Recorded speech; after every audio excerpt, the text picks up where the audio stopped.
সারা বাংলাদেশে 237 জন আগামী জাতীয় সংসদ নির্বাচনে বিএনপির মনোনয়ন পেয়েছেন। ওনাদের তালিকা প্রকাশ করা হয়েছে।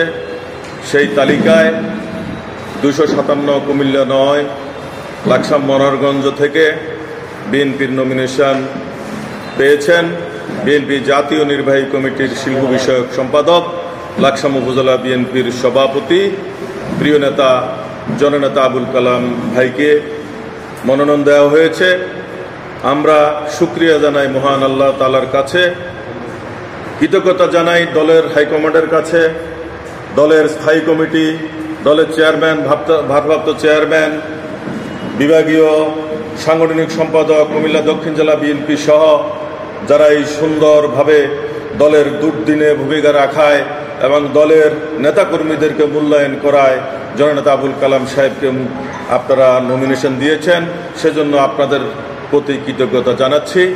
পাশাপাশি এই নমিনেশন পাওয়ার পরে যারা আমরা লাকসাম মনোহরগঞ্জে বিএনপির সাথে দীর্ঘদিন থেকে জড়িত, তাদের প্রতি অনুরোধ রইল, যারা জননেতা কালাম সাহেব নমিনেশন পাওয়ার পরে খুশি হয়েছেন, তবে এই খুশিটা এমনভাবে প্রকাশ করতে হবে যাতে আরও আমার যে ভাইয়েরা নমিনেশন চেয়েছেন পান নাই, তাদের এখন মন খারাপ। আপনাদের আচার আচরণে যাতে দলের কেউ মনোকষ্ট না পায় সেই নির্দেশনা দিয়েছেন জননেতা আবুল কালাম সাহেব।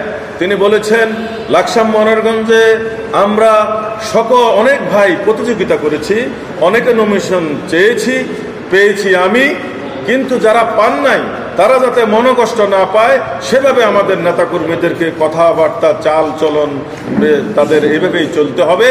এবং আজকে নমিনেশন পাওয়ার পরে আমাদের দলীয় সিদ্ধান্ত হয়েছে আমরা মিষ্টি বিতরণ করব না, বিজয় মিছিল করব না। কারণ আমরা কিসের বিজয় মিছিল করব? আমরা বিজয় মিছিল সেদিন করব যেই দিন লাকসাম মনোহরগঞ্জের সকল বিএনপি নেতা কর্মীদেরকে নিয়ে আমরা ধানের শীষ মার্কার নির্বাচন করব এবং সেই নির্বাচনে জননেতা আবুল কালাম এমপি হবেন। সেই নির্বাচনে সারা বাংলাদেশে দলের প্রার্থীরা বিজয়ী হওয়ার পরে এরপরে দেশ নায়ক তারেক রহমান বাংলাদেশের প্রধানমন্ত্রী হবেন। সেদিন আমরা লাকসাম মনোহরগঞ্জের সকলে মিলে আনন্দ মিছিল করব, মিষ্টি বিতরণ করব। এখন এই মুহূর্তে লাকসামে আমার অনেক ভাইয়েরা, অনেক সিনিয়র ভাইয়েরা নমিনেশন চেয়েছেন, ওনারা পান নাই, ওনাদের অনেকেরই মন খারাপ থাকতে পারে। তবে আমি বলবো মন খারাপের কিছু নাই, আমাদের মধ্যে প্রতিযোগিতা থাকবে। ইনশাল্লাহ আমরা সকলে মিলে ধানের শীষের নির্বাচন করব। আমাদের আচার আচরণে লাকসাম উপজেলা এবং মনোহরগঞ্জ উপজেলা বিএনপি, যুবদল, ছাত্রদল, স্বেচ্ছাসেবক দল, শ্রমিক দল, জাসাস, মহিলা দল সকলের প্রতি অনুরোধ, আপনাদের কোনো কথায়, আপনাদের কোনো আচরণে কোনো বিএনপি কর্মী যাতে মনোকষ্ট না পায় আপনারা সেদিকে সচেতন থাকবেন।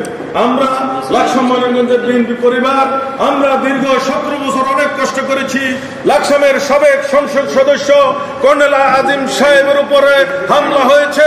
আমাদের প্রিয় নেতা জননেতা আবুল কালাম সাহেব 22 দিন কারাগারে, 22 দিন ওনাকে আয়না করে বন্দী করে রেখেছিল, ওনাকে মিথ্যা মামলায় জেলে নিয়েছিল। দীর্ঘ 27 বছর বিএনপি নেতা কর্মীদেরকে উনি আগলে রেখেছেন। মিথ্যা মামলায় যারা জর্জরিত ছিল তাদের খোঁজ খবর নিয়েছেন, দলের নেতা কর্মীদের পাশে ছিলেন। আজকে লাকসাম মনোহরগঞ্জে আজকে থেকে নতুন দিগন্ত আমরা দেখতে চাই। আপনারা জানেন লাকসাম মনোহরগঞ্জের বিএনপিকে দুর্বল করার জন্য শাসক গোষ্ঠী সেই দিন আমাদের লাকসাম উপজেলা বিএনপির সাবেক সভাপতি, সাবেক সংসদ সদস্য আল্লাহ সাইফুল ইসলাম হিরো এবং লাকসাম পৌরসভা বিএনপির সাবেক সভাপতি হুমায়ুন কবির পারভেজকে গুম করেছে, অসংখ্য নেতা কর্মীদেরকে গ্রেপ্তার করেছে। তারপরও শত নির্যাতন, নিপীড়ন, গুমের পরেও আমরা যারা বিএনপির রাজনীতিতে সক্রিয় ছিলাম আর যারা নিষ্ক্রিয় ছিল, এখন কোনো ভেদাভেদ নাই।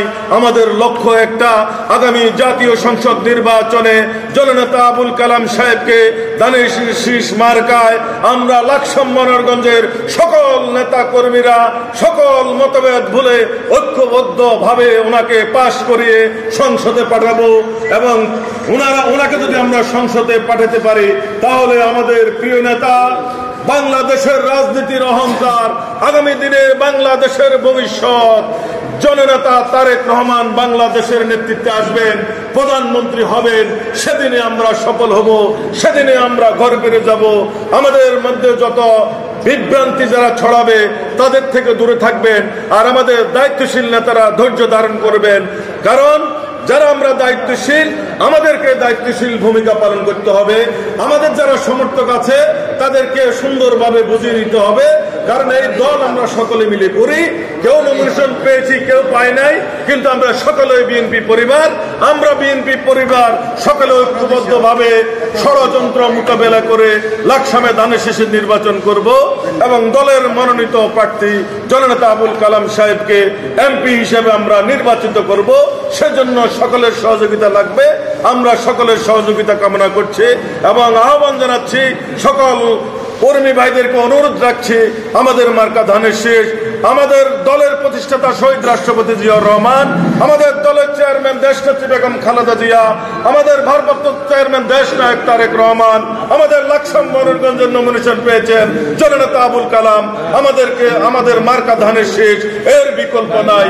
আমরা সকলে ঐক্যবদ্ধভাবে আগামী জাতীয় সংসদ নির্বাচন এই আহ্বান সকলের কাছে রাখছি এবং সকলের আচরণ যাতে সংযত হয় সে অনুরোধ রেখে আমি আমার কথা এখানে শেষ করছি। আমরা বিজয় মিছিল করব এখন না, আমাদের নেতাকে এমপি বানিয়ে তারপর আমরা বিজয় মিছিল সেজন্য সকল কর্মী ভাইদেরকে ধৈর্য ধারণ করার জন্য আহ্বান জানাচ্ছি। সকলকে ধন্যবাদ। বাংলাদেশ জিন্দাবাদ, শহীদ জি অমর হোক, দেশনেত্রী বেগম খালেদা জিয়া জিন্দাবাদ, আগামী দিনের রাষ্ট্রনায়ক দেশ নায়ক তারেক রহমান জিন্দাবাদ, লাকসাম ময়ূরগঞ্জের মাটি ও মানুষের নেতা জননেতা আবুল কালাম জিন্দাবাদ। সকলকে ধন্যবাদ। বৃহত্তর অঞ্চলে কোটি মানুষের জন্য সর্বাধুনিক প্রযুক্তির চিকিৎসা সেবা দিয়ে যাচ্ছে Laksam fair health hospital. Laksam fair health hospital, Shanta complex, দক্ষিণ বাইপাস রোড, লাকসাম। আন্তরিকতায় স্বল্প মূল্যে উন্নত সেবা।